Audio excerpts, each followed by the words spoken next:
Welcome back, it is Racer X, and today I want to do a little video about the Scatpack. As you can see, I do have Mrs. X's 2019 Challenger Scatpack shaker behind me here. And for those of you out there that either own a Scatpack currently or thinking about getting a Scatpack, I feel like it's important to talk about maybe some things that you should not do to your Scatpack. Actually, I've come up with 6 different things that I feel like you should not do to your Scatpack, so it should be a good one. Also, guys, if you are new to my channel, make sure you hit that subscribe button. Also, hit the notification bell for more great content. Subscribe on Instagram, and here we go. We got the 1,000 horsepower helmet.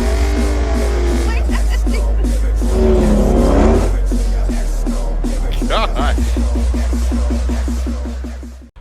First and foremost, the 392 is an absolutely fantastic power plant. Yes, it's naturally aspirated, but it's a big engine and it puts out a lot of torque. 475 pound-feet to the crank is quite a bit, and you know it when you drive it. I mean, this thing is so torquey on the street. Car is just an absolute blast to drive. But keep this in mind, if you put anything less than really 91 octane in it, the car simply doesn't like it. Ideally, if you have 93 octane, you need to be putting that in the car. So if you load 87 octane regular fuel in this thing, the car is just, it's not going to like it. It does have a NOx sensor, luckily, but it will not perform well on really anything less than 91 octane. So make sure you're putting the right octane in it. And a little tip, when you go to buy one of these things, a lot of times dealerships will actually say, oh, well, let me put gas in it for you. Chances are they don't know that the car is not going to like anything less than 91, and they're just going to go stick regular gas in it. Please do not allow a dealership to go stuff 87 octane in your brand new Scatpack Charger or Challenger. So keep good quality fuel in the car, and the car will perform admirably for you. Next thing I want to talk about is the tires that actually come on the back of the Scatpack. At least on some of these packages, like Mrs. X's car here, it came stock with Eagle RSA2s from Goodyear in a 245 width. Well, I've talked about this many times, but 245 width is just not enough tire on the back of this beast, putting out 475 pound-feet of torque and, I mean, 485 horsepower. So you're approaching 500 horsepower on a little 245 hard street tire that's an all-season. It can be borderline dangerous, especially if you really like to drive the car aggressively. So my next suggestion, obviously if you got a wide body, you've got 305 tires on there, and that's going to help you out a lot. Certainly the Dynamics package, you're going to get 275s, and those are better. My suggestion would be to, as soon as you get one of these, if you do get one of the packages that happens to have the 245 with tires on the back, I would suggest going out and getting at least a 275. Get yourself a different set of wheels for the back of this thing, and you will find it's a much more comfortable car to drive, and it feels a little bit more planted. So something to consider there.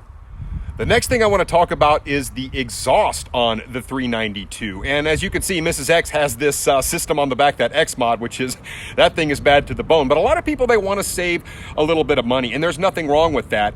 But I've seen a lot of folks out there that are like, dude, I'm just going to straight pipe my car because I just want it to be loud. Keep in mind, yes, the car will be loud. If you cut out both of the mufflers that come in the stock system, it's going to be really loud.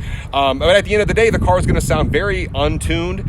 And also, you're not going to pick up any power by doing that. So keep that in mind. So if you want to do the mid-muffler delete to pick up a little bit of sound, I recommend that. It actually sounds pretty good. Mrs. X had that done, and I didn't mind it until we got the X mod. But do not cut the rear muffler off. You're going to get a ton of drone, especially in 4th gear, like a highway gear. The car will drone like crazy. So good luck having a halfway decent conversation even from within the car or while you're on the phone. So my recommendation, do not straight pipe your car. It sounds loud, yes, but it doesn't sound very good. It just sounds untuned. And like I said, it just is so much drone in this thing. And at the end of the day, even if you remove the cats on this, I do want to point this out. You remove the cats on this, it really doesn't help add power. A lot of people think that it does. Removing the cats literally adds no power to a 392. So if you actually intend to mod your car, a lot of times you're going to need to get the car tuned. Well, if you're somebody that cares about your factory warranty, you've got a newer car, you want to keep the warranty. If you unlock your PCM, keep in mind, Dodge can tell that you've unlocked your PCM. So if you do care about the factory warranty and you're interested in having your car tuned, there might be a way around it. As you can see, I've got one of my PCMs back here sitting on the car, and you can actually replug that factory PCM back into the car before you go have it serviced, as long as the mods you do aren't too crazy. But if you plan on tuning, you do have to have an unlocked PCM in order to do those tunes. And if you go to your dealership with an unlocked PCM, it will flag and they will be able to tell that you've unlocked your PCM. And sometimes they won't honor your warranty. So I want to point that out. Okay, so the next thing, I have talked about this in the past. It's actually on the intakes. So my suggestion, and like I said, it's just a suggestion, don't go spend a whole bunch of money on an aftermarket intake. Keep in mind that when you put an aftermarket intake on these cars, you're not going to pick up any power. That is just that is the reality. I've seen time and time again, people go spend $400 or $500 on an aftermarket intake, and it just doesn't pick up any power. Regardless of what the manufacturers claim, I have yet to see the intakes really pick up power. Truth be told, the Hellcat lower air box on these cars actually works better than just about any of the aftermarket intakes that you're gonna find. Now, if you want something that looks good and just kind of looks cool when you pop the hood, there's nothing wrong with an aftermarket intake. But don't go out and spend all that money thinking that you're gonna pick up power on these 392 cars. It's not gonna happen. So just be aware of that when you go to spend that money. And the last thing I want to bring up is something that may or may not be self-explanatory to a lot of people, but I do feel like I need to mention it. It is about the oil that goes in this 392. And it's very important that you not only put the right weight oil, which is OW40, in case you're curious, but you put enough of it. Don't overfill it, don't underfill it, because there are consequences really to both. But you have to check the oil on this thing regularly. And I realize some people say, duh, but at the end of the day, a lot of people don't. They just kind of get lazy. And as you can see, Mrs. X has a catch can on her car, which is what you see right here from Speed Logics. And I actually already took the catch can off of this.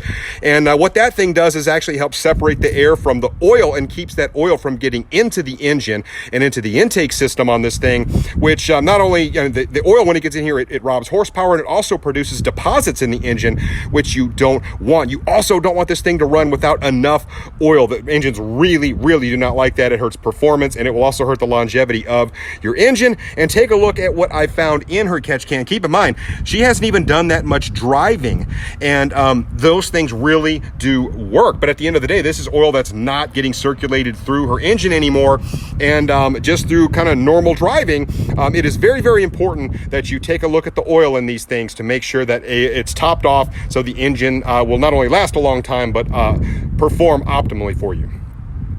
So that's my summary on 6 different things about the 392 that really you shouldn't do, or at least be aware of. And yeah, I do realize that some of it is kind of self-explanatory, but not to everybody. And I feel like it's important that I at least show some things that that really could be some pitfalls with this awesome 392 engine or this platform. So guys, let me know what you think about that in the comments down below. And I do realize that this could be applicable to some degree, say to the 5.7 or really to any car to some extent. So anyway, hopefully you guys enjoyed the content. I will catch you on the next one. So until then, Racer X.